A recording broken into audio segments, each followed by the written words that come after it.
What's up, everybody? It's AfroDJMac here. I got a new synth called the Double P Keys. Made from a little sample of something. I'll let you explore that on your own. But let's take a look at what's going on here. So right now we got the Double P synth. It's right here. If you look inside, there are actually 5 different chains. These first 3 are just the noise. These are all controlled by this knob here. So the volume is being done by that. You can fade that in and out. So that adds sort of like, let's just hear as I raise it up, some interesting sounds. But I've got all kinds of modulation on these, each one. That just adds that kind of like atmospheric kind of touch to it. Next thing, we got Synth 1, and this is one of the things that's actually making some of the sound here. So we'll turn up Synth 1 here by right here, and let's give it a listen to this.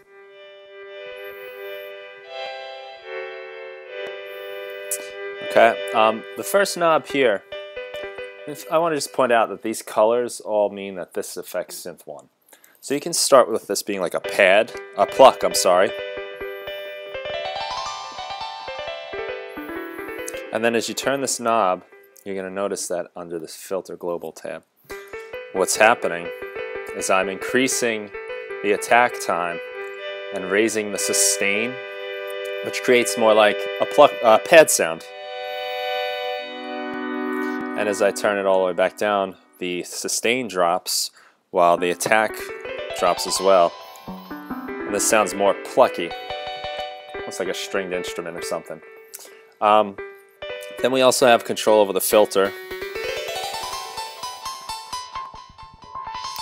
And that's just a low-pass filter.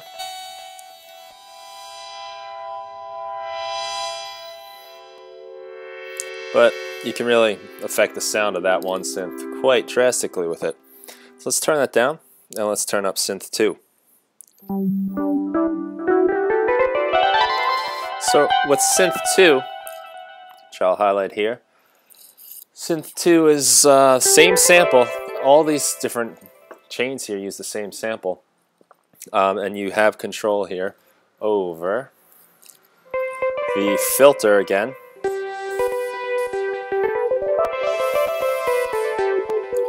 But I've also tossed in the filter envelope. So this affects how the filter behaves over time. And you'll notice there's a little bit of a release to it. As I let go of the keys, the filter shuts or opens depending on which way you have it, if I put it this way.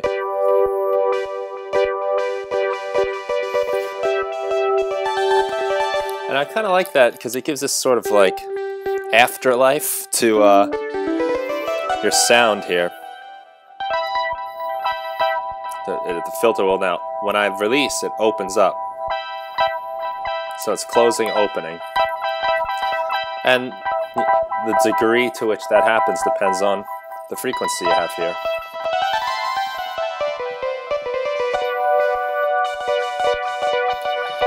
So that's the gist of it, really. And you can mix between the 2 sounds. One other knob I should mention is this panning knob here. What this does, right in the middle, at 64 about, these synths are both panned pretty much dead center. As you turn it to the left, one goes to the left, one goes to the right, and vice versa. When you turn it to the right, they just go the opposite way. So you get kind of like a nice spread between the 2 sounds by playing around with that. And then, once you have it tailored to the way you like, you can gradually fade in some of this double P noise.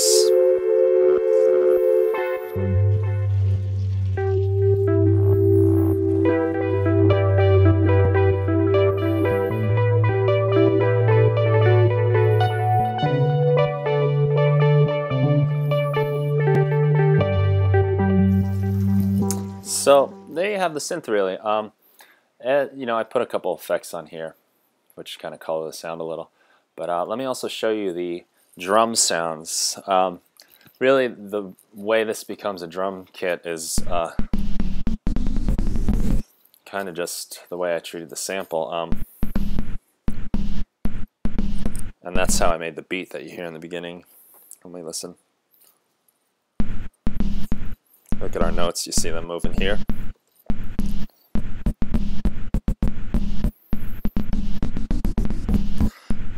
Those are pretty low notes.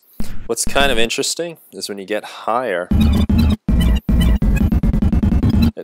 it's just the way the sample is, just some interesting things happen to the tonality of it. I suppose you could play that like a synth.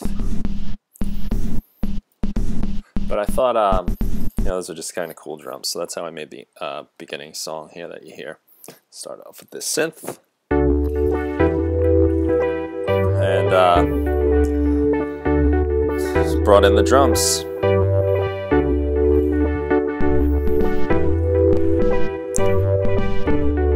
So I hope you enjoy this synth. I think it's kind of cool, a couple different layers, and it's got a nice vibe about it. So download it, have fun with it, enjoy. If you make any music, send it my way. I'd love to hear it. Thanks.